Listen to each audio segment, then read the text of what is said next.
नमस्कार शेतकरी मित्रांनो, मी प्रवीण राऊत काळे कृषी कसाल या युट्यूब चॅनल आपलं स्वागत आहे।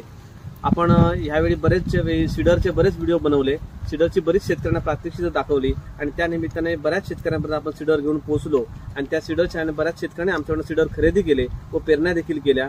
आज आपण विकले सीडर बरोबर आहे, पण त्यानंतर त्या सीडरचं पुढे काय झालं, लोकांनी पेरण्या कशा केल्या आणि केलेल्या पेरण्या कशा उगवून आल्या हे बघण्यासाठी आपण एका प्रगतशील शेतकऱ्यांकडे जाणार आहोत।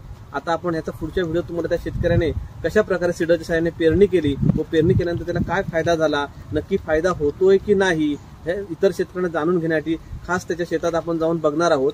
आणि असेच आपल्याला नवनवीन व्हिडिओ बघायचे असेल तर सर्वात प्रथम आमचा चॅनल हा आज आपल्यासोबत आहेत फुलकळे गावातील प्रगतशील शेतकरी कदम यांच्याकडनं आपण जाणून घेऊया। यांनी आपल्याकडनं सीडर म्हणजे भुईमुग पेरणी यंत्र एक आठवड्यापूर्वी खरेदी केलं होतं आणि त्याच्या साहाय्याने इथे पूर्ण भुईमुगाची पेरणी केली आहे। त्यानंतर आज आम्ही इथे बघितलं की जर्मिनेशन खूप चांगलं आहे, म्हणजे रुजवा खूप चांगला आणि ओढीत झालाय। तरी प्रत्यक्ष त्यांच्या तोंडातून आपण अनुभव त्यांचे जाणून घेऊया। तर तुम्ही सांगा, मशीन आणल्यामुळे तुम्हाला पूर्वीच्या पेरणीत आणि आताच्या पेरणीत काय फरक वाटतोय? आता पूर्वीची पेरणी, आता 59 गुंठे प्लॉट आहे, त्यामुळे 59 गुंठे प्लॉट मध्ये आम्हाला पेरणी करायला जवळजवळ 12 ते 13 दिवस लागायचे। पण ते 13 दिवस न लागता आम्ही 3 दिवसातच ती पेरणी म्हणजे वेळेची 3 दिवसातच पूर्ण झाली। म्हणजे वेळेची आणि म्हणजे मजुरांची बचत झाली। नाही म्हटलं तरी आम्ही तिघे जण आणि कुदळ या साधनाने आम्ही चरी मारायचो। बरोबर। आणि ते चरी मारताना ते 2 बायका लागायच्या आम्हाला घर घालायला आणि 2 बायका ते परत बुजवायला लागायच्या। ते न लागता एकाच माणसाने त्याची मशीन काम केलं।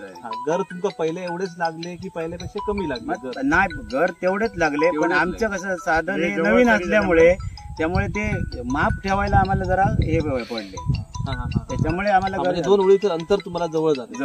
पण आता एकंदरीत रुजवं देखील तुमका समाधानकारक आहे ना? म्हणजे प्रत्यक्ष आता तुम्ही बघितले तर आता हे रुजवं ना, हे बघा शो दाखव, लाईन दाखव, लाईन पूर्णपणे व्यवस्थित म्हणजे 100% जवळपास प्रत्येक दाण्यानं रुजलेलो वाटतात बघा। म्हणजे पहिले आपण जे टाकत होतो ते जनावरांच्या नाश होत होतो, म्हणजे पक्षी किंवा अन्य वगैरे घेऊन जात होते, त्याचं प्रमाण ह्याच्यात आणि मशीनमुळे जवळजवळ 5व्या-6व्या दिवशी पूर्ण तो पानासहित भुईमुग वरती येतो। बरोबर। त्याच्यामुळे म्हणजे कसं तुमचा इतर म्हणजे तुमच्या म्हणणं की पहिल्यापेक्षा खूप फायदेशीर आहे।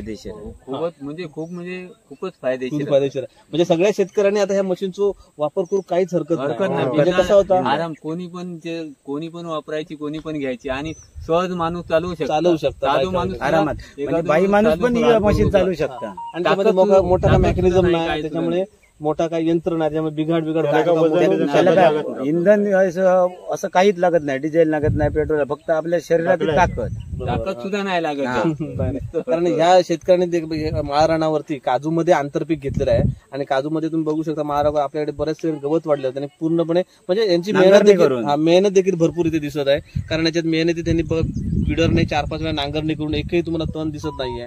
प्लस नाही त्या बोरच्या साहाय्याने पाण्याचा सोर्स उपलब्ध कराय, पण आम्हाला तिथे बोर मारली, पण आम्हाला तिथे लाईटची सोय नसल्यामुळे आम्ही त्याच्यासाठी उन्हाळी पण आम्ही पीक केलं असतं। त्याच्या शेतकऱ्याला लाईटची सोय उपलब्ध आहे, पाण्याचा सोर्स त्यांनी स्वतः आपल्या स्वखर्चातून उपलब्ध केलेला आहे। त्याच्यात लाईटची सोय जर मिळाली तर उन्हाळी शेती देखील याच्यामध्ये आम्ही केली असते। म्हणजे दोन्ही याच्यात शेती पीक घेतलं असतं शेतकऱ्याने।